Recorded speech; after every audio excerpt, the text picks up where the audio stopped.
The scorching Arizona sun had already claimed 3 men from the wagon train, and Nathan Foster knew he would be the fourth if he did not find water within the next few hours.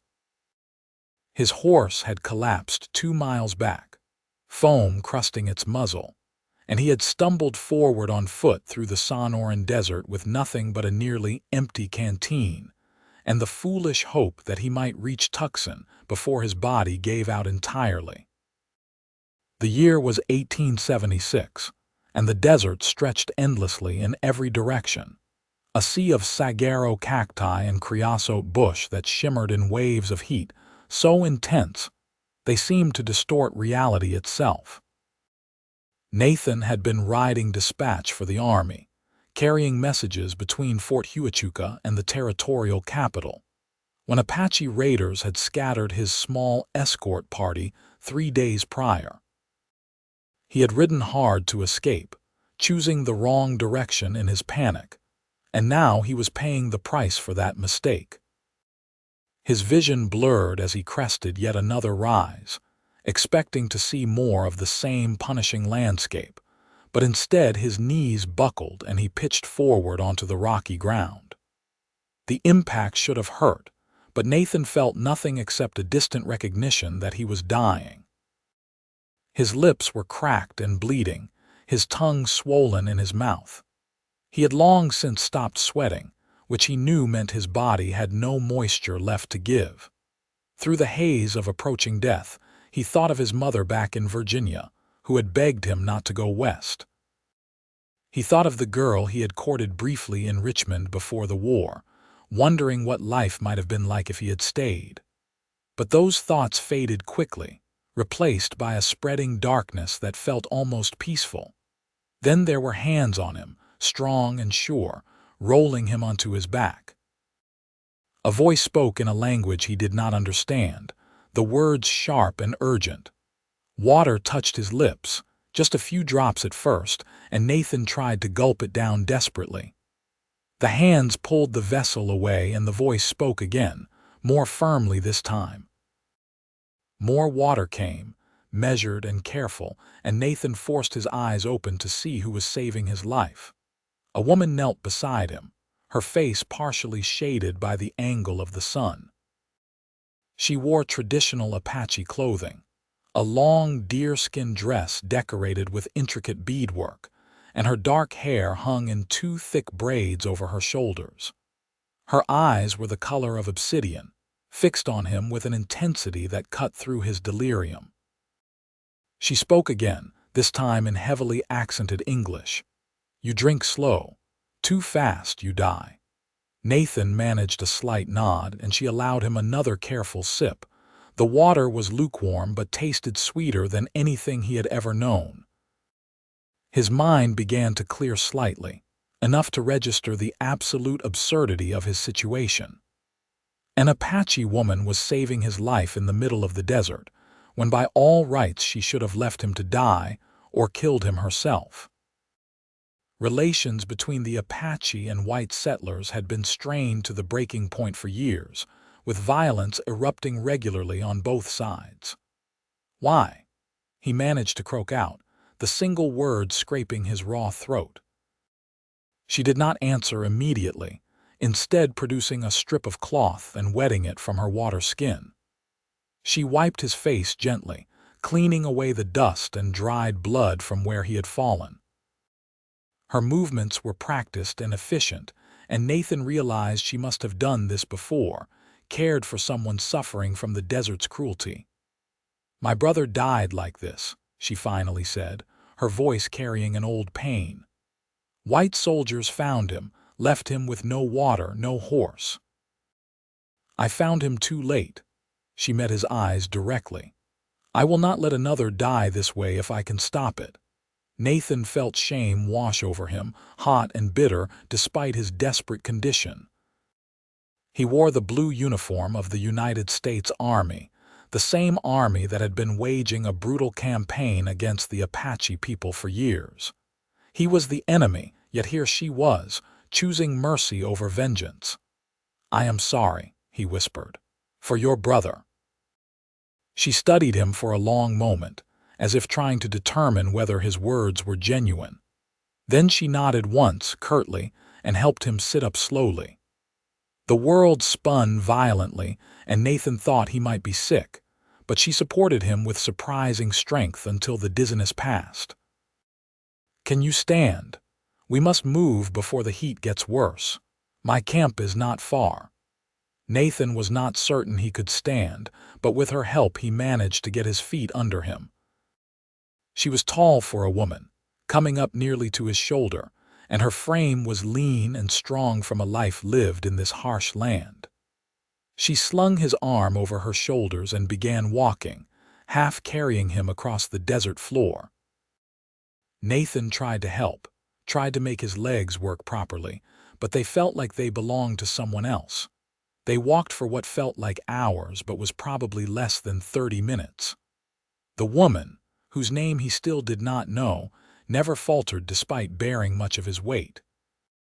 She led him to a small canyon where the rock walls provided blessed shade and a tiny spring trickled from between two boulders. A simple shelter of branches and hide had been erected near the spring, and a sturdy paint horse was hobbled nearby, grazing on the sparse vegetation. She lowered him carefully to the ground in the shade, and immediately began checking him over with the practiced eye of someone who understood the desert's toll on the human body. She examined his feet, which were blistered and bloody from walking in cavalry boots never meant for such a trek. She felt his forehead and neck, frowning at what she found. "You have sun sickness. You must rest here, drink water slowly, eat a little. Tomorrow perhaps you can travel." "I need to get to Tucson," Nathan protested weakly, though even as he said it he knew it was impossible. "I am carrying dispatches." "Your dispatches will wait. You will be no good to anyone if you are dead." She stood and moved to a leather bag hanging from a pole of her shelter, rummaging through it. "What is your name, soldier?" "Nathan Foster." "Late of Virginia, currently stationed at Fort Huachuca." He paused, then asked, "What is your name?" She turned back to him with some dried meat and what looked like some kind of cake made from ground seeds. "My name is Winona Elkhorn. My people are Chiricahua Apache, though I do not live with my tribe now." Nathan accepted the food she offered, forcing himself to eat slowly even though his stomach cramped with hunger. The meat was tough and heavily salted, the seed cake dry but nourishing. Winona sat across from him, watching to make sure he did not eat too quickly. "Why do you not live with your people?" Nathan asked between small bites, her expression clouded over, a mixture of anger and sorrow crossing her features. "My husband was killed 2 years ago by Apache hunters. Bounty men from Mexico. They came north looking for scalps to sell. They did not care that we were peaceful, that we had moved away from the fighting. They killed him and took his hair, and I was forced to run." She looked away, toward the mouth of the canyon. "My tribe had moved to the reservation by then. I could not find them, and even if I could, I am not certain I could live that way, penned up like animals, dependent on government rations that never come on time." Nathan felt the weight of her words settle over him like a heavy blanket. He had heard the stories, of course, about the reservations and the government's broken promises. But hearing it from someone who had lived through it was different. He thought about the dispatches he had been carrying, probably full of orders about Apache movements and military strategies, all part of the larger machinery that had torn this woman's life apart. "I am sorry," he said again, and meant it deeply. "For all of it." Winona looked back at him, her expression unreadable. "Your sorrow does not bring back my husband or my brother, but it is more than most soldiers would offer." She stood and moved to check on her horse. "Rest now. When the sun begins to set, I will tend to your feet properly." Nathan did as he was told, lying back in the shade and closing his eyes. His body ached in 1,000 places and his skin felt like it was on fire, but he was alive. Against all odds and logic, He was alive because this woman had chosen compassion over hatred. As he drifted into an exhausted sleep, he wondered how he could ever repay such a debt. He woke to the feeling of cool water on his feet and the sting of some kind of salve being applied to his blisters. The sun had moved considerably, now painting the canyon walls in shades of orange and gold. Winona worked on his feet with gentle efficiency, cleaning and bandaging them with strips of clean cloth. "You were lucky," she said when she noticed he was awake. "No rattlesnake found you while you lay in the open, no mountain lion. The desert has many ways to kill, but today it let you live." "The desert did not let me live. You did." Nathan pushed himself up to a sitting position, watching her work. Her hands were deft and sure, and he noticed calluses on her palms from hard labor. "I owe you my life, Winona Elkhorn." She finished wrapping his feet and sat back on her heels, meeting his gaze. "You owe me nothing. I did what my heart told me was right." She paused, then added with something that might have been the ghost of a smile, "Though if you truly wish to repay me, you could help me hunt tomorrow." "I saw a small herd of pronghorn to the north, but they are difficult for one person to approach." "I am not much of a hunter," Nathan admitted, "but I can shoot straight enough when I need to. Then that will have to be sufficient." She stood and moved to the small fire she had built near the shelter, adding a few sticks to bring it back to life. "For tonight, we have dried meat and some wild greens I gathered yesterday. Tomorrow we will eat better if the hunt goes well." They ate together as darkness fell over the desert, the temperature dropping rapidly now that the sun had set. Nathan had never spent time with an Apache person before, not like this, in peace and conversation. Everything he thought he knew about them came from army briefings and the horrific stories that circulated among settlers. But Winona was nothing like those stories. She was intelligent and resourceful, with a dry wit that surfaced occasionally in her comments. She told him about the desert, about the plants and animals that lived here and how to read the signs that meant water or danger. In turn, Nathan told her about Virginia, about the rolling green hills and the plantation where he had grown up. He did not mention that his family had owned slaves before the war, ashamed of that fact in a way he had never been before. He talked instead about his decision to join the army after the war ended, looking for purpose and adventure in the Western Territories. "And have you found your adventure?" Winona asked, a hint of irony in her voice. "More than I bargained for," Nathan admitted with a rough laugh, "though perhaps not the kind I was hoping for. The desert teaches us that we do not always get what we hope for. We get what we need to learn." She stood and added more wood to the fire. "You should sleep more. Your body needs rest to heal." Nathan wanted to protest, wanted to keep talking to this fascinating woman who had saved his life, but his eyelids were already drooping. He lay back down, wrapping himself in a blanket she provided, and watched the stars emerge overhead. The desert sky was unlike anything he had seen back east, so clear and vast, it seemed to go on forever. His last thought before sleep took him was that he could understand why someone would choose to live out here, despite all the hardships. The next morning dawned cool and clear.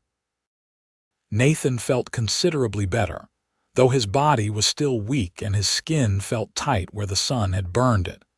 Winona was already awake, preparing for the hunt. She had a bow and arrows, beautifully crafted from wood and sinew, and she handed Nathan his own rifle, which she had apparently retrieved from where he had dropped it the day before. "We will move quietly," she instructed, her voice low. "The pronghorn have good eyes and better ears. If we can get close enough, you may have a shot." They set out northward, moving slowly to accommodate Nathan's still unsteady gait. Winona led the way, reading the landscape with practiced ease. She pointed out tracks in the sand, showed him how the pronghorn had been moving and where they might be now. Nathan found himself fascinated by her knowledge, by the way she seemed to be part of the desert rather than just passing through it. After nearly 2 hours of careful stalking, they spotted the herd. There were perhaps a dozen animals, grazing in a small valley between two rocky outcroppings. Winona led Nathan to a position behind a boulder that gave them cover and a clear line of sight. She knocked an arrow to her bow and looked at him expectantly. Nathan raised his rifle, sighting down the barrel at a young buck on the edge of the herd. His hands were steadier than they had been the day before, and when he squeezed the trigger, the shot rang out clear and true. The buck dropped immediately, and the rest of the herd scattered in a burst of speed. Winona's arrow flew a heartbeat after his shot, taking down a doe before the animals disappeared over the rise. "Two," Winona said with clear satisfaction. "We eat well tonight and for many nights after." They spent the rest of the morning processing the kills, a bloody and difficult job that Nathan had done before but never enjoyed. Winona worked with quick efficiency, wasting nothing. Every part of the animals would be used, she explained, from the meat to the hide to the bones and sinew. This was the Apache way, to honor the spirit of the animal by using all it provided. As they worked side by side, Nathan found himself acutely aware of Winona's presence. The way she moved, graceful even in this grim task. The sound of her voice as she occasionally offered instruction or comment. The strength in her arms and shoulders as she worked. He tried to push these observations aside, telling himself he was simply grateful to her for saving his life. But something deeper was stirring in his chest, an attraction he had not felt in a long time. They hauled the meat back to camp using Winona's horse, making multiple trips to bring everything. By the time they finished, the sun was past its zenith, and Nathan was exhausted again. But it was a good exhaustion, the kind that came from useful work rather than desperate survival. That evening they feasted on fresh pronghorn steaks cooked over the fire, and Nathan could not remember when anything had tasted so good. Winona seemed pleased with the successful hunt, her usually reserved demeanor relaxing slightly. She even smiled once or twice, and Nathan found himself working to make that happen more often. "You shoot well," she observed as they ate.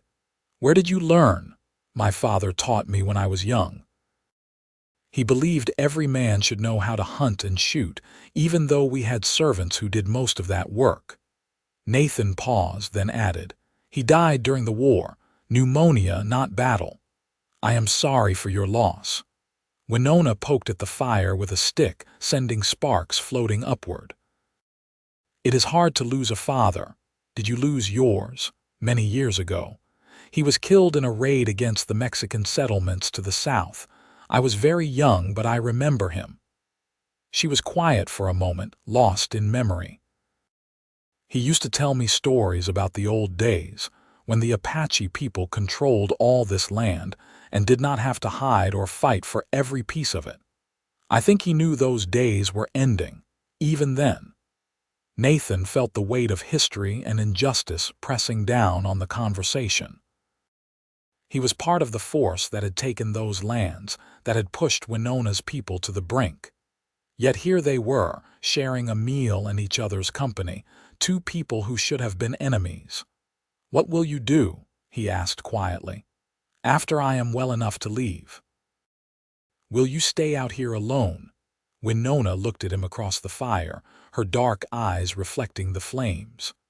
"I do not know. Sometimes I think about going to find my people on the reservation. At least there I would not be alone. But I cannot bear the thought of being confined that way, dependent on the whims of soldiers and agents." She shrugged, a gesture that tried to convey indifference but did not quite succeed. "For now, I survive. That is enough." "It should not have to be enough," Nathan said with sudden heat. "You deserve more than just survival. Perhaps, But we do not always get what we deserve, do we? She stood abruptly, as if the conversation had become too heavy. I will prepare the rest of the meat for drying tomorrow. You should rest again.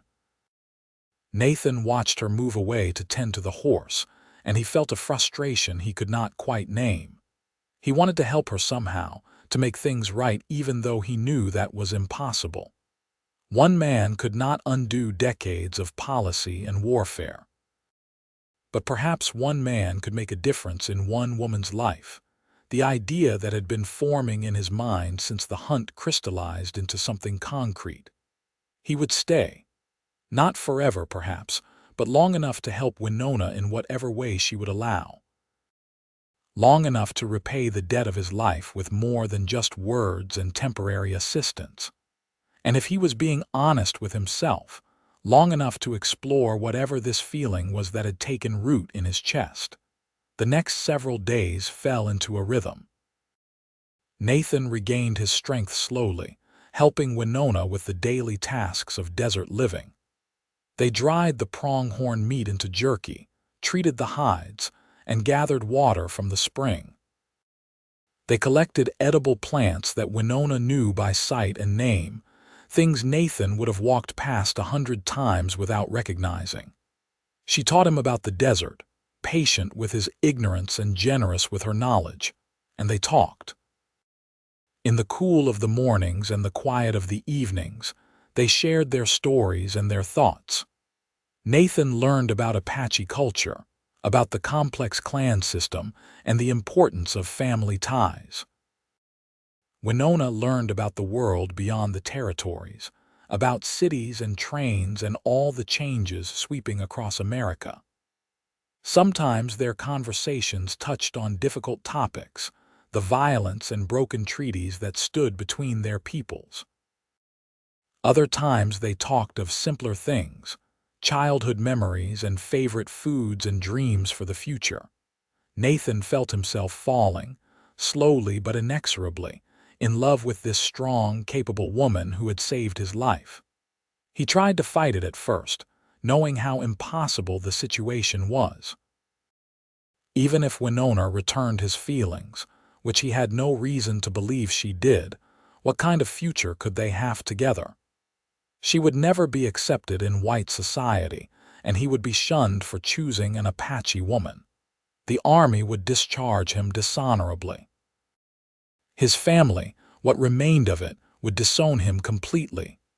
But none of those practical considerations seemed to matter when he watched her work, when he heard her rare laugh, when she looked at him with those dark, intelligent eyes. His feelings grew stronger each day, until he found it difficult to think about anything else. Winona, for her part, remained harder to read. She had accepted his continued presence without comment, seeming content with the help he provided and the companionship they shared. But whether she felt anything beyond that, Nathan could not tell. Apache people were not as openly expressive as whites tended to be, he had learned. Emotions were shown through actions rather than words or displays. One evening, about 2 weeks after she had found him dying in the desert, Nathan finally gathered his courage to speak what was in his heart. They were sitting by the fire after dinner, watching the stars emerge in the vast sky overhead. "Winona," he began, his voice rougher than he intended. "I need to tell you something." She looked at him, waiting silently. "I know I should have left days ago. My dispatches are long overdue and the army probably thinks I am dead or deserted. I should report back to Fort Huachuca." He paused, trying to find the right words. "But I do not want to leave, not unless you want me to go." "Why would you stay?" Winona asked, her voice carefully neutral. "You have your duty, your life in the army. Because in these 2 weeks I have been happier than I have been in years, maybe ever." Nathan turned to face her fully. "Because when I think about riding away from here, about never seeing you again, it feels like losing something precious before I even had the chance to hold on to it." Winona was quiet for a long time, her expression unreadable in the flickering firelight. When she finally spoke, her voice was soft but firm. "You cannot know what you are saying, Nathan Foster. You are grateful because I saved your life. That is not the same as what you think you feel." "I know the difference between gratitude and love," Nathan insisted. "I have felt gratitude before." "This is not that." "Love," Winona repeated as if testing the word. "You speak of love after 2 weeks. My grandfather always told me that when you know, you know. Time has nothing to do with it." Nathan leaned forward, willing her to believe him. "I know you may not feel the same way. I know I have no right to ask anything of you after everything my people have done to yours, but I could not leave without telling you the truth." Winona stood abruptly and walked to the edge of the firelight, her back to him. Nathan's heart sank, certain he had ruined everything with his premature declaration. But then she spoke, her voice barely above a whisper. "When my husband died, I thought I would never feel anything for anyone again. The pain was too great, and I told myself it was better to be alone than to risk that pain a second time." She turned back to face him. "But these past weeks with you, I have felt something I thought was dead. When I watch you learning the ways of the desert, when I hear you laugh at my stories, when you work beside me without complaint even though this life is so different from anything you have known, I feel my heart waking up again, and it frightens me." Nathan stood and moved toward her slowly, giving her time to step away if she chose. But she held her ground, watching him approach with those dark, deep eyes. "I am frightened too," he admitted. "Terrified, actually. But I learned something in the war and in all my time out here in the territories. Fear is not a reason to avoid living. Sometimes the things that scare us most are exactly what we need." He stopped an arm's length away from her, close enough to see the rapid rise and fall of her breathing, close enough to notice the way her hands clenched and unclenched at her sides, close enough to see the moment she made her decision. Winona closed the distance between them in 2 swift steps, reaching up to pull his face down to hers. The kiss was fierce and desperate, weeks of tension and unspoken feelings pouring into it. Nathan wrapped his arms around her, pulling her close, hardly able to believe this was real. When they finally broke apart, both breathing hard, Winona rested her forehead against his chest. "This will not be easy," she said quietly. "Your world will not accept us. My people may not accept us either. We will have to make our own path. Then that is what we will do." Nathan tipped her face up to meet his gaze. "I do not care about the Army or Virginia society or anyone's approval. I care about you, Winona. About building a life with you, wherever and however that has to be. You would give up everything. Your uniform, your position, your connections to your old life, I would. Gladly." Nathan meant every word. The thought of going back to Fort Huachuca, to Army life and pointless wars against people like Winona made him feel sick. "But we need to be practical. I have some money saved from my Army pay. It is not much, but it could help us start somewhere. Maybe we could go to California or north to Colorado, somewhere we could build a life together." Winona pulled away slightly, thinking. "My people used to trade in Tucson before the troubles grew worse. I have heard that the town is growing, that new people come all the time. Perhaps in such a place we would not stand out so much. An Apache woman and a white man together, it would be unusual but perhaps not impossible." "Tucson then," Nathan agreed. "We could start there, see if we can make it work. I could find work as a ranch hand or a guard. With both of us working, we could save money, maybe buy some land eventually." "You dream big, Nathan Foster." But Winona was smiling as she said it, a real smile that transformed her whole face. "First we must get to Tucson without being killed by soldiers, raiders, or the desert itself. Then we can dream about land and houses." "Fair enough." Nathan pulled her close again, marveling at how right it felt to hold her. When do we leave? In a few days. We need to prepare properly, gather supplies, make sure we have enough water and food for the journey. Tucson is perhaps 40 miles from here, 2 days' travel if we are careful.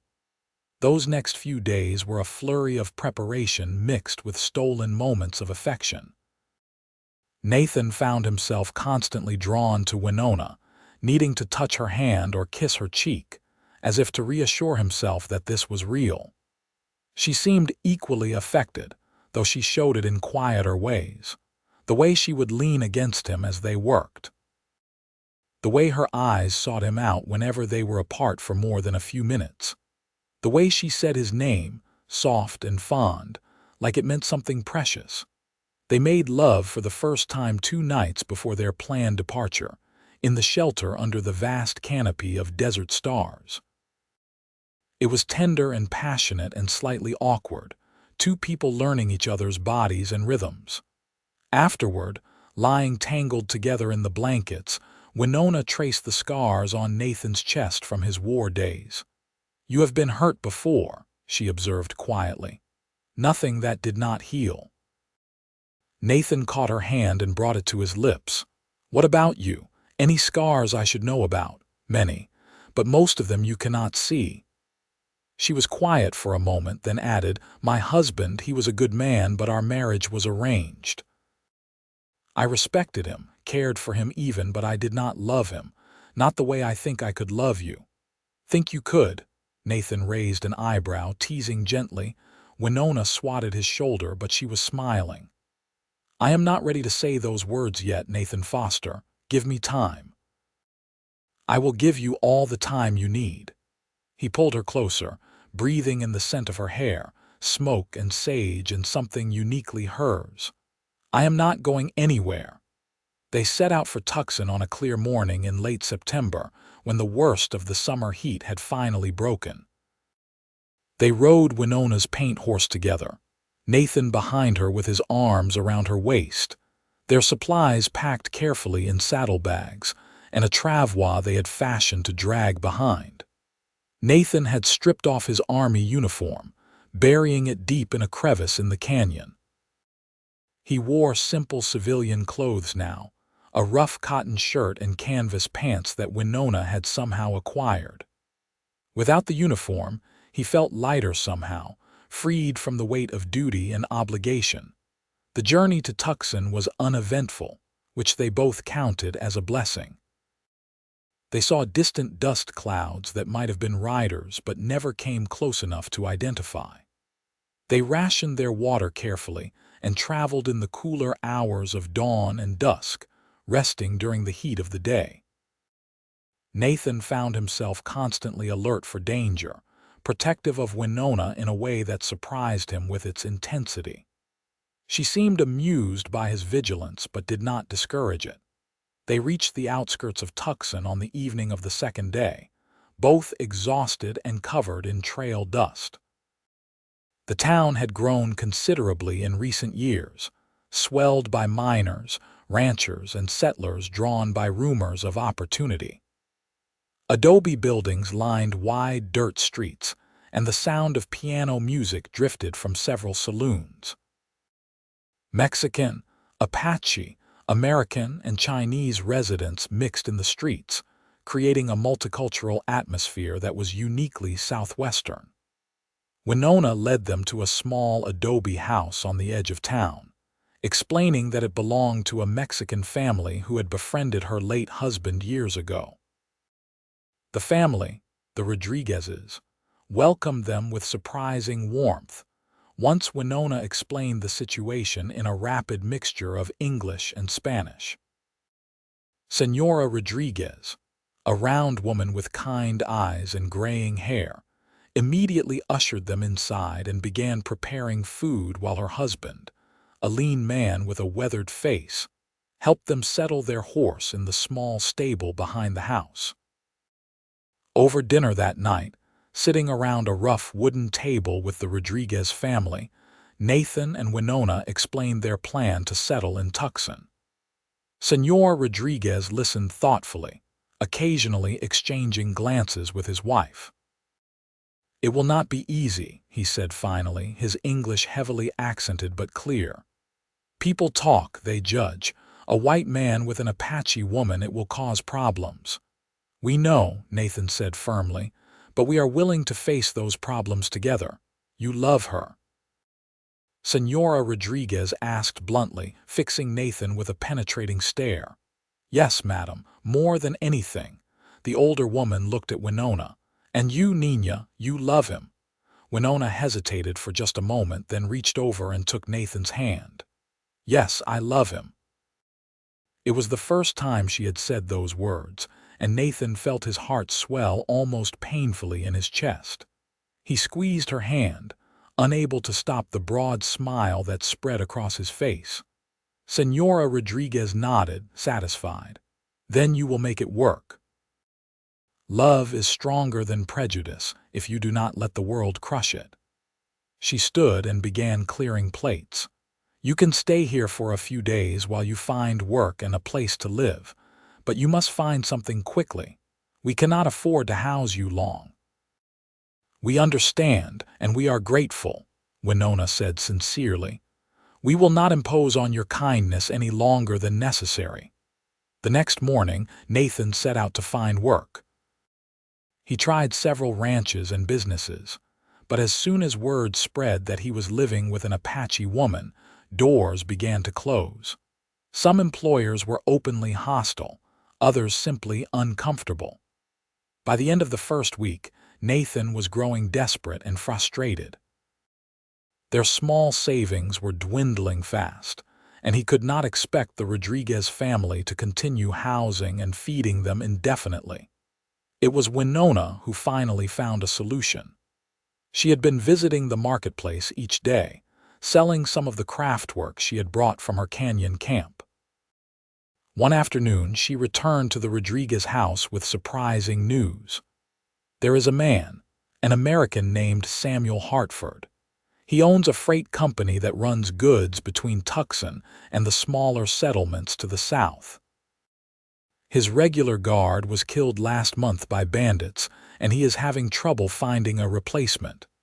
Winona looked at Nathan intently.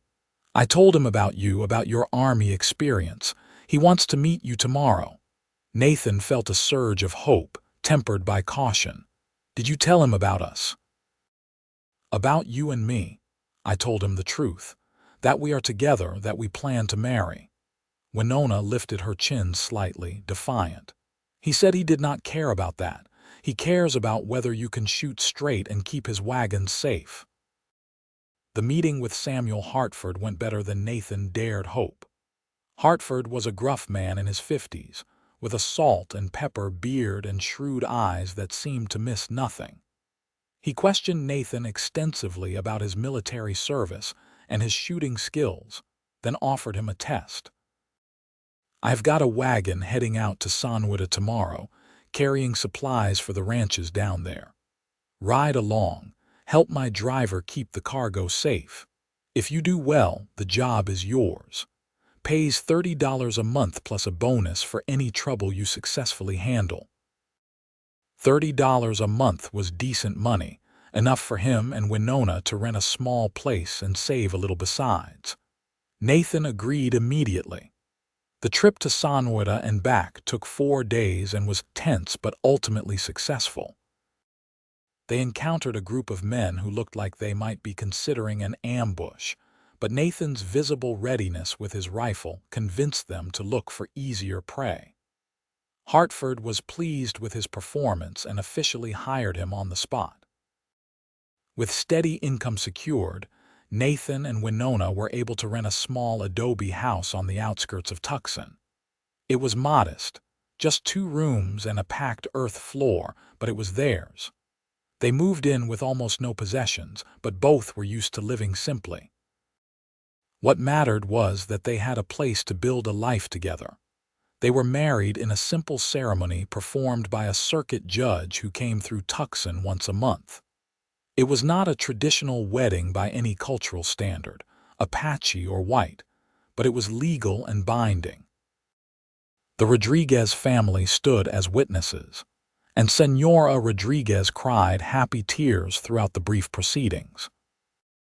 Nathan wore his best clothes, such as they were, and Winona wore a dress that Senora Rodriguez had helped her make from fabric purchased in the market.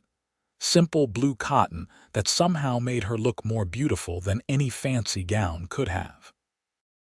When the judge pronounced them husband and wife, Nathan kissed Winona with all the love and joy bursting in his heart. She kissed him back just as fiercely, and for that moment, the whole world consisted of just the two of them. The first year of their marriage was hard but good. Nathan worked long hours for Hartford's freight company, sometimes gone for days at a time on the longer runs. Winona took in sewing and laundry, and also began selling traditional Apache crafts to the curio shops that were starting to pop up around Tucson. Tourists and travelers wanted authentic Indian goods, and Winona's beadwork and basketry were exceptional. Between both their incomes, they managed not just to survive but to slowly build savings. They faced prejudice, of course.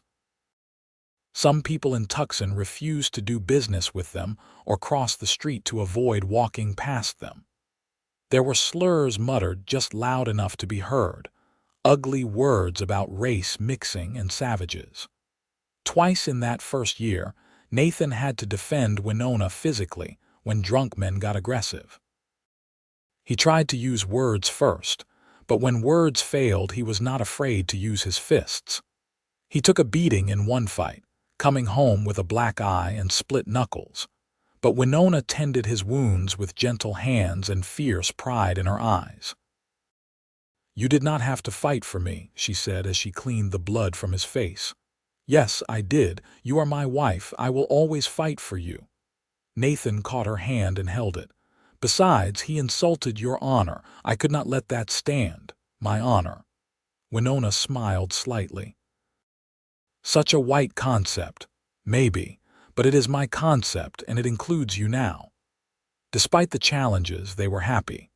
Their small adobe house became a home filled with the small intimacies of married life. They cooked together, combining Nathan's limited knowledge of American food with Winona's expertise in traditional Apache dishes. They talked long into the night about everything and nothing. They made love with increasing comfort and passion, learning each other completely. Nathan had never felt so settled, so content with his place in the world. Their second year brought new changes and challenges. Hartford's freight business continued to grow, and Nathan was promoted to lead guard, overseeing security for multiple wagon trains. The raise in pay was substantial, and Nathan immediately began looking at parcels of land outside Tucson where they might build something more permanent than their rented adobe. It was also the year Winona discovered she was pregnant. She told Nathan one evening after he returned from a run to Tombstone, her hands resting protectively on her still flat stomach and uncertainty in her eyes. "A baby," Nathan repeated, his voice distant with shock. Then the reality of it hit him and he let out a whoop of joy that startled Winona into laughing. He picked her up and spun her around carefully, kissing her soundly. "We are going to have a baby. We are going to be parents." "I am frightened," Winona admitted when he set her down. "Childbirth is dangerous and I have no family here to help me through it. No women who know the old ways." "We will find help," Nathan promised. "Senora Rodriguez has had 6 children and there is a doctor in town now. You will not be alone, Winona. I will be right here with you." The pregnancy progressed normally through the fall and winter, though Winona struggled with sickness in the early months. Nathan tried to be home as much as possible, taking only the shorter runs and turning down opportunities that would have taken him away for more than a few days. Hartford grumbled but understood, especially when his own wife threatened him with bodily harm if he did not give Nathan time to care for his pregnant wife. In March of 1879, on a warm spring evening with a gentle rain falling outside, Winona went into labor. Senora Rodriguez came immediately when Nathan ran to fetch her, bringing her eldest daughter and a basket full of supplies. The doctor arrived an hour later, a young man named Edwin Moss, who had set up practice in Tucson 6 months prior. He was respectful to Winona and seemed unfazed by her Apache heritage, which Nathan counted as a blessing. The labor was long and difficult. Nathan paced outside the bedroom for hours, listening to Winona's occasional cries and the low murmur of the other women's voices. Every instinct in his body screamed to go to her, but Senora Rodriguez had been firm that he would only be in the way. So he waited, praying to a God he was not entirely sure he believed in, bargaining and pleading for Winona's safety and that of their child. Finally, as dawn light began to filter through the windows, Nathan heard the thin, reedy cry of a newborn baby. A few minutes later, Senora Rodriguez emerged, smiling broadly despite her obvious exhaustion. "You have a son," she announced. "A strong, healthy boy, and your wife, she did very well. She is tired, but she is fine." Nathan barely heard the rest of her words before he was pushing past her into the bedroom. Winona lay propped up on pillows, her hair plastered to her forehead with sweat, and her face pale with exhaustion. But she was smiling, and in her arms she held a tiny bundle wrapped in soft cloth. Nathan approached slowly, almost afraid, until Winona looked up and met his eyes. "Come meet your son," she said softly. Nathan knelt beside the bed and looked down at the tiny face peeking out from the wrappings. The baby had Winona's dark hair and what looked like Nathan's nose, though it was hard to tell when everything was so small and new. His eyes were closed, his little fists waving aimlessly. Nathan felt something crack open in his chest, a love so vast and immediate it threatened to overwhelm him. "He is perfect," Nathan whispered. "You are perfect. Thank you, Winona. Thank you for this, for him, for everything." Winona reached out with one hand to cup Nathan's cheek, tears sliding down her face. "We made this together, this beautiful new life. He will be both our peoples, Apache and white. He will be a bridge between worlds." They named him Nicholas Foster, using a name that worked in both English and Spanish and giving him Nathan's surname. Nathan held his son for a long time that morning, marveling at the tiny miracle in his arms. He thought about everything that had led to this moment. The desperate flight across the desert, Winona finding him on the edge of death and choosing to save him, the slow building of love and trust between two people from different worlds. All of it had led here, to this child who represented hope and new beginnings. Nicholas was an easy baby, quick to smile and generally content. Nathan doted on him shamelessly, hurrying home from every job to spend time with his son. Winona watched her husband with their child and felt her heart expand in ways she had not known were possible. She had thought she loved Nathan completely before, but watching him be a father revealed new depths to both his character and her feelings. The next few years brought both joy and sorrow. Hartford died suddenly of a heart attack, and his widow sold the freight business to a group of investors who immediately cut wages and benefits. Nathan quit in protest and spent several anxious weeks looking for new work before landing a position as deputy town marshal.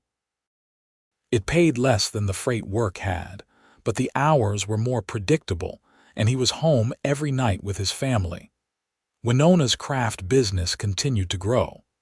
A shop owner in Tucson began buying everything she could produce, and word spread to other towns. She taught herself new patterns and techniques, blending traditional Apache designs with styles that appealed to white customers. It was a delicate balance, honoring her heritage while making it palatable to the people who had tried to destroy that heritage, but she navigated it with grace. Nicholas grew into a bright, energetic toddler who looked like a perfect blend of both his parents. He had Winona's dark coloring and Nathan's light gray eyes, creating a striking combination that made people stop and stare. Some of those stares were friendly, others less so, but Nathan and Winona taught their son early to hold his head high and be proud of who he was. In the spring of 1882, Winona discovered she was pregnant again. This pregnancy was easier than the first, and in November she gave birth to a daughter they named Willa Foster.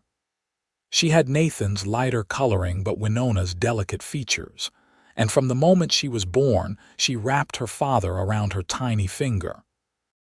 Nicholas, now 3 years old, was initially suspicious of this new person who demanded so much of his parents' attention, but soon became fiercely protective of his little sister. Tucson continued to grow and change around them.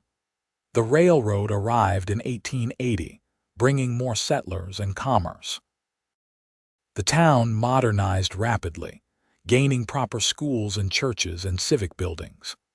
Nathan and Winona saved carefully and finally purchased a small parcel of land on the northern edge of town, where they built a proper house with wood floors and glass windows.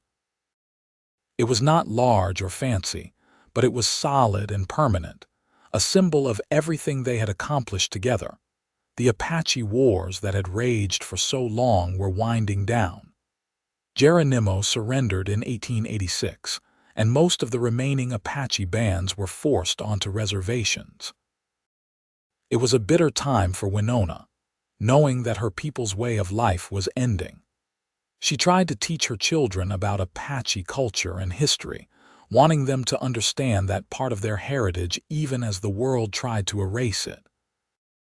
Nathan supported her in this completely, encouraging Nicholas and Willa to learn their mother's language and traditions. He knew that his children would face challenges because of their mixed heritage, but he was determined that they would also have pride in both sides of their family. He taught them to shoot and ride, skills any frontier child needed. Winona taught them to read the desert and respect the land. Together, they raised their children to be strong, confident, and compassionate. When Nicholas was 12 and Willa was 9, Winona finally located her surviving family members on the San Carlos reservation. She received a letter through a complicated chain of intermediaries from a cousin who had heard rumors of an Apache woman living in Tucson with a white man. The letter was cautious but warm, and it opened a door that Winona had thought closed forever. Nathan encouraged her to visit the reservation, to reconnect with her family. He worried about how she would be received, given her marriage and her life in the white world, but Winona needed to try. They made the journey together as a family, traveling the long miles to San Carlos with a mixture of hope and trepidation. The reunion was emotional and complicated. Some of Winona's relatives welcomed her with open arms, thrilled to find her alive and well. Others were more reserved, uncertain about her white husband and mixed children. But most were simply glad to have family return to them, and over the course of several visits, a tentative but real connection was rebuilt. Those visits to the reservation had a profound impact on Nicholas and Willa. They saw the poverty and restrictions their mother's people lived under, and they understood in a visceral way the history that had shaped their family. It made them angry and sad, but it also made them determined to honor both sides of their heritage and work for a better future. Life settled into a comfortable rhythm through the late 1880s and into the 1890s. Nathan continued his work as deputy marshal, becoming a respected figure in Tucson's law enforcement community. Winona's craft business evolved into a small shop where she sold not just her own work, but that of other Apache artisans, creating a sustainable income source for people who had few opportunities. Nicholas grew into a thoughtful young man who talked about becoming a lawyer to fight for Indian rights. Willa showed artistic talent that reminded Winona of her own mother, who had been a skilled weaver.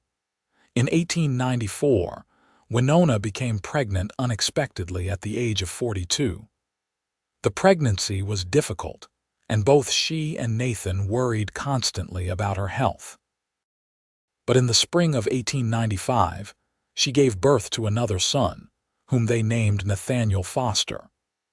The baby was healthy despite the complicated pregnancy, and having a new infant in the house reminded Nathan and Winona of how far they had come since those early days. Nicholas, now 16, took on more responsibility to help his parents. Willa, 13, became a devoted big sister to the new baby. The age gap was large, but it meant that Nathaniel would grow up with 2 additional protectors who adored him. The family dynamic shifted to accommodate the new addition, but the foundation of love and mutual respect held strong. The turn of the century brought both excitement and melancholy. The world was changing rapidly, with new technologies and ideas sweeping across America. Tucson had grown into a proper city, with electricity and telephones and automobiles beginning to appear on the streets. The rough frontier town where Nathan and Winona had started their life together was becoming something entirely different. Nicholas went off to university in California in 1898, determined to get the education he needed to help his people. It was hard to let him go, but Nathan and Winona were proud of their son's ambition and principles. Willa stayed closer to home, attending the new territorial normal school in Tempe and planning to become a teacher. She wanted to work on the reservations, helping Indian children navigate between their traditional culture and the demands of the white world. Nathan retired from his marshal position in 1902, at the age of 50. His body bore the marks of a hard life, old injuries from the war and his years of frontier work catching up to him. But he was content, spending his days helping Winona run her shop and doting on young Nathaniel, who was growing into a curious, bright child. On their 25th wedding anniversary in 1903, Nathan and Winona hosted a party at their home. Friends and family gathered to celebrate, a mixture of Anglo, Mexican, and Apache guests that reflected the multicultural community they had helped build. The Rodriguez family was there, older now but still warm and welcoming. Colleagues from Nathan's marshal days attended.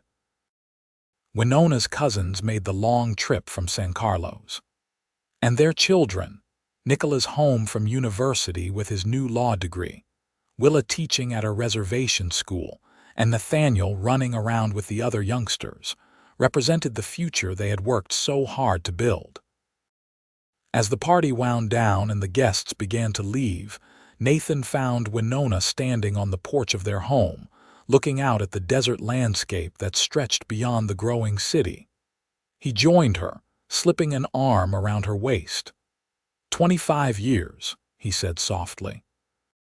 Sometimes it feels like it has been forever, and sometimes it feels like it all happened yesterday. I think about that day in the desert often, Winona admitted. When I found you dying and had to decide whether to help you or leave you, it was the most important choice of my life. I thank God or fate or whatever power guides this world that you chose to help me. Nathan pulled her closer.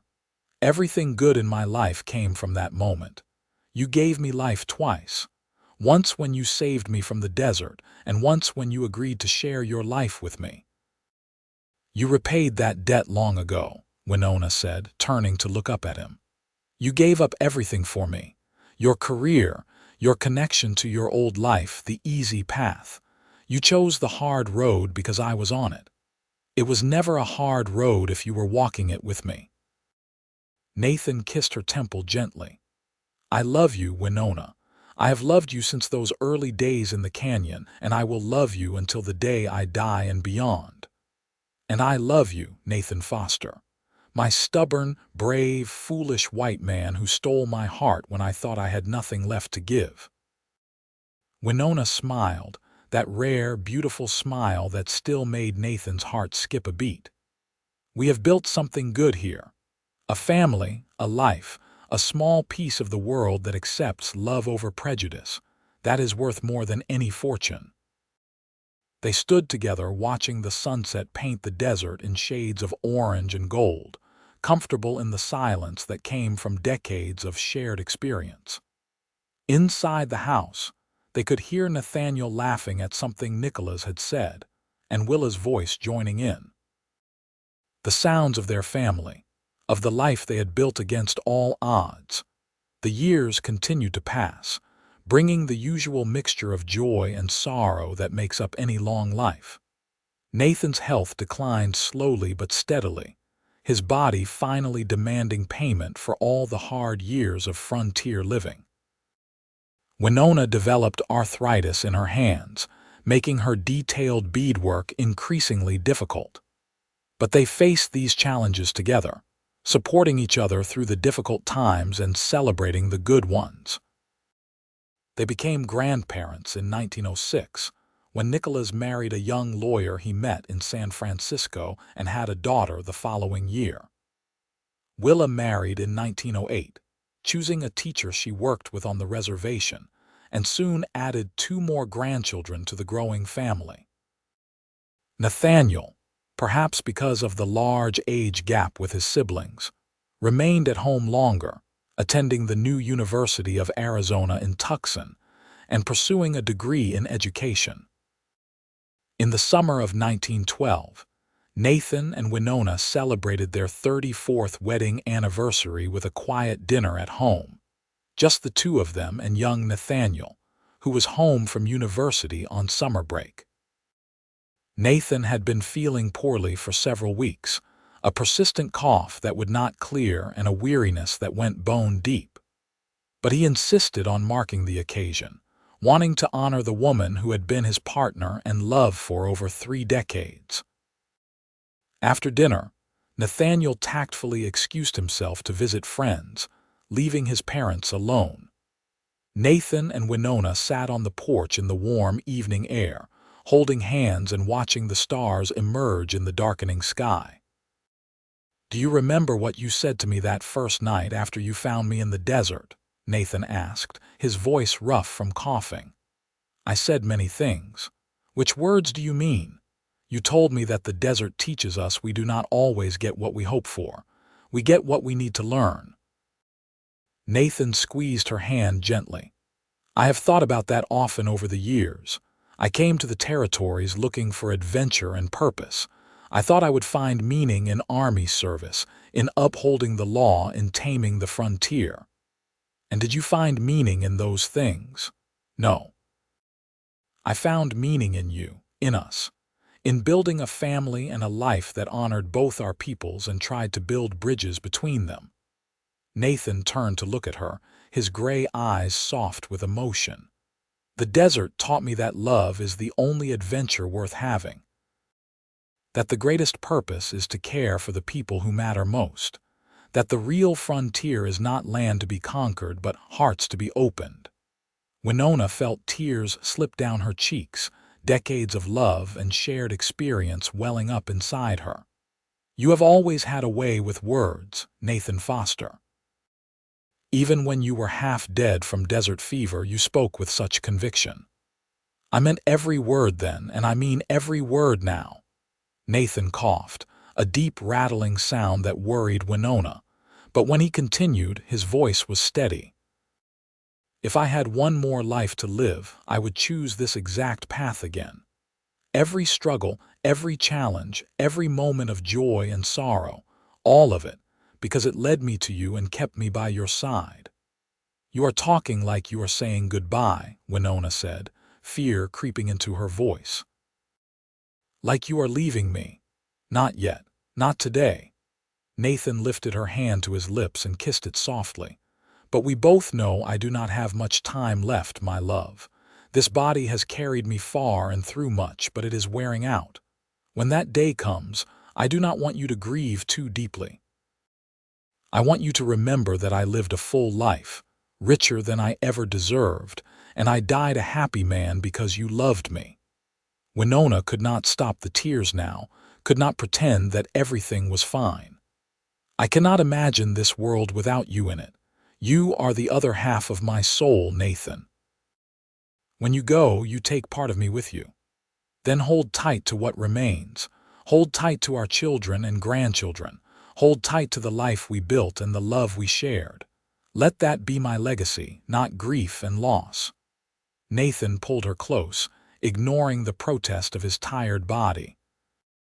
Promise me you will live fully, even after I am gone. Promise me you will find joy and purpose and keep building the world we dreamed of together. I promise, Winona whispered against his chest.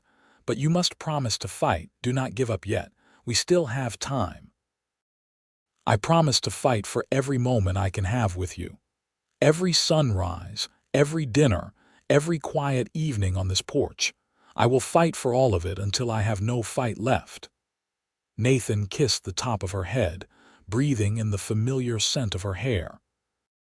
But when the time comes, you must let me go. Let me go with love, not desperation. They sat together until late into the night, holding each other and occasionally talking, but mostly just being together. It was the kind of intimate silence that only comes after decades of partnership, when words become unnecessary because souls have learned to communicate in deeper ways. Nathan lingered through the summer and into the fall, growing weaker but still present, still himself. The family rallied around him and Winona, with Nicholas arranging to work from Tucson and Willa visiting as often as she could.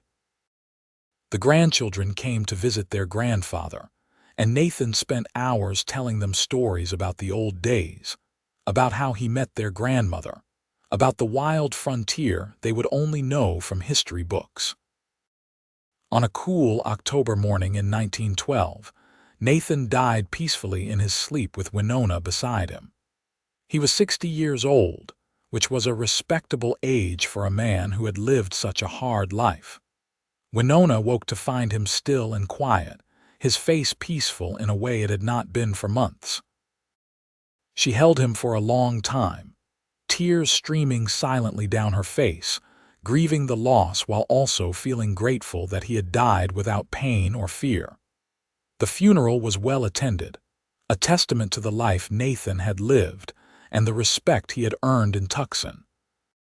His old colleagues from the Marshal Service came, as did Winona's relatives from the reservation. Friends and neighbors, people whose lives had been touched by Nathan and Winona's example, gathered to pay their respects. Nicholas gave a eulogy that had everyone in tears, talking about his father's courage and integrity, and the love story that had shaped his own understanding of what was possible. Winona grieved deeply, but not destructively, honoring the promise she had made to Nathan. She continued running her shop, finding solace in the work and in helping other Apache artisans. She spent time with her children and grandchildren, investing in the future generations that were Nathan's true legacy. And she visited his grave regularly, talking to him about her day and the family, and telling him how much she missed his presence. The years after Nathan's death brought continued change to both Tucson and the world. Arizona became a state in 1912, just after Nathan died. The Great War erupted in Europe, though America stayed out of it until 1917. Tucson modernized further, becoming a city that bore little resemblance to the rough frontier town where Nathan and Winona had started their married life. Winona lived to see all of it, remaining sharp and active well into her 70s. She became something of a local legend, the Apache woman who had married a cowboy and built a bridge between two worlds. Young people came to interview her about the old days, about life on the frontier and the Apache way of life that was rapidly disappearing. She answered their questions with grace and honesty, always making sure to give credit to Nathan and the love that had sustained them through everything. In the spring of 1928, Winona fell ill with pneumonia. She was 76 years old and had lived a full, remarkable life. Her children gathered at her bedside along with several of her grandchildren, now grown with children of their own. As her breathing grew labored and it became clear the end was near, Winona asked them all to tell her their favorite memory of Nathan. Nicholas talked about learning to ride, his father's patient hand steadying him on the horse, and his encouraging voice telling him he could do it. Willa remembered the bedtime stories, elaborate tales her father would spin about brave Apache warriors and noble cowboys who learned to respect each other. Nathaniel, who had been just a boy when Nathan died, spoke about the quiet moments on the porch, his father teaching him to identify constellations in the vast desert sky. When they had finished, Winona smiled despite her obvious pain and discomfort. "He was a good man, your father. The best man I ever knew, and now I go to join him wherever souls go after death. If there is any justice in the universe, we will find each other again." "Do not talk like that, Mother," Nicholas said, though his voice broke on the words. "You might still recover." "No, my son. This is my time and I am ready." Winona looked at each of her children in turn. "I need you to know that I have lived a life beyond anything I could have imagined. When your father was dying in that desert, I had lost everything. My husband, my brother, my way of life. I was alone and bitter and certain I would never feel joy again." She paused to catch her breath before continuing. "But I chose to save him instead of walking away. And that choice, that single moment of compassion, gave me everything. Love, family, purpose, happiness. It taught me that even in our darkest moments, we can choose light. That love is always possible if we are brave enough to reach for it." Winona closed her eyes, her breathing growing shallower. Her last words were barely a whisper, but everyone in the room heard them clearly. "Nathan. I am coming, my love. Wait for me." She died peacefully a few minutes later, surrounded by the family she and Nathan had created together. There was grief, of course, profound and deep, but there was also gratitude for the life she had lived and the legacy she left behind. Winona was buried next to Nathan in the Tucson cemetery, their graves marked with simple headstones that bore their names and dates. But their real monument was the family they had built together, descendants who carried both Apache and white blood and were proud of both heritages. Their real monument was the example they had set, proving that love could bridge any divide if people were willing to fight for it. Nicholas continued his law practice, eventually becoming a judge and using his position to advocate for Native American rights. Willa spent her life teaching on reservations, helping Apache children navigate between two worlds. Nathaniel became a historian, documenting the stories of people like his parents who had lived on the frontier and shaped the American Southwest. Each of them passed down the story of how their parents met, of the Apache woman who saved a dying cowboy in the desert, and the cowboy who spent the rest of his life repaying that gift with love. It became a family legend, told and retold to each new generation, a reminder that compassion and love could triumph over hatred and division. The grandchildren told their children, who told their children, each generation adding their own understanding and perspective to the tale. Through wars and peace, through social upheaval and gradual progress toward justice, the story endured. It endured because it was true, and because truth has a power that transcends time. And so the love story of Nathan Foster and Winona Elkhorn lived on, long after both of them had passed from this world. It lived in the descendants who carried their blood and their values. It lived in the community they had helped build in Tucson, where people of different backgrounds learned to see each other as neighbors rather than enemies. It lived in every act of kindness exchanged between people who should have been adversaries, but chose to be friends instead. In the end, Nathan had repaid Winona's gift of life not just with his love, but with a legacy that would outlast them both. He had given her a family, a home, and proof that one person's choice to show mercy could ripple outward in ways impossible to predict. And she had given him the same, saving not just his body from the desert, but his soul from a life of meaningless violence and empty duty. Together, they had proven that love was the greatest adventure of all, and that sometimes the most important journey is not across the frontier, but into another person's heart. Their story became a testament to the power of choosing compassion over vengeance, of building bridges instead of walls, of seeing the humanity in those we have been taught to hate. Years turned into decades, and decades into a century. Tucson grew into a modern city, the old adobe buildings giving way to steel and glass, the dirt streets paved over with concrete. The frontier that Nathan and Winona had known became history, preserved only in books and museums and the memories of the very old. But their story remained alive, passed down through generations as an example of what was possible when people dared to love across divides. On the centennial anniversary of their wedding, in 1978, the city of Tucson held a ceremony honoring Nathan and Winona's legacy. Dozens of their descendants gathered, a remarkable family tree that stretched across the Southwest and beyond. They stood together, this mixture of faces and features that reflected both Apache and white heritage, living proof of the love their ancestors had shared. A plaque was unveiled at the site where Nathan and Winona's original adobe house had stood, long since torn down to make way for urban development. The inscription reads simply, "Nathan Foster and Winona Elkhorn Foster. He was saved by her compassion. She was honored by his love." Together they built a family and a legacy that transcends the divisions of their time. May we all have the courage to love as bravely as they did.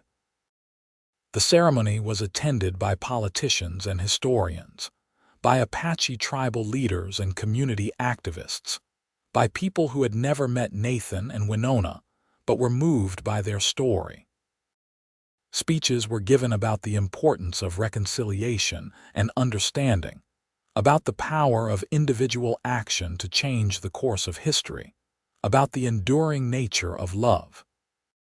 But perhaps the most powerful moment came when the eldest living descendant, Nicholas, and his wife's granddaughter Margaret, stood to speak. She was in her 90s, bent with age but still sharp-eyed and strong-voiced. She had heard the story directly from Winona before she died, one of the last people to have that direct connection. "My great-grandmother told me once that love is a choice we make every day," Margaret said, her voice carrying clearly in the quiet crowd. She said that Nathan did not just love her on their wedding day. He chose to love her when people insulted them on the street. He chose to love her when employers turned him away because of who he had married. He chose to love her through hardship and struggle and all the daily challenges of building a life together. Margaret paused, looking out at the crowd of descendants and strangers, and she chose to love him the same way. Every day, through every difficulty, she chose him. That is the real legacy they left us. Not just that they fell in love across a divide, but that they worked every day to honor and nurture that love. They showed us that love is not just a feeling. It is a practice, a discipline, a choice we make over and over again. She gestured to the assembled family members. "Look at all of us. We are the proof that their choice mattered. We exist because an Apache woman saw a dying soldier and chose compassion. We exist because that soldier recognized the gift he had been given and spent his life honoring it. We exist because two people decided that love was stronger than hate, that building was more important than destroying, that the future mattered more than the past." Margaret's voice grew stronger, more passionate.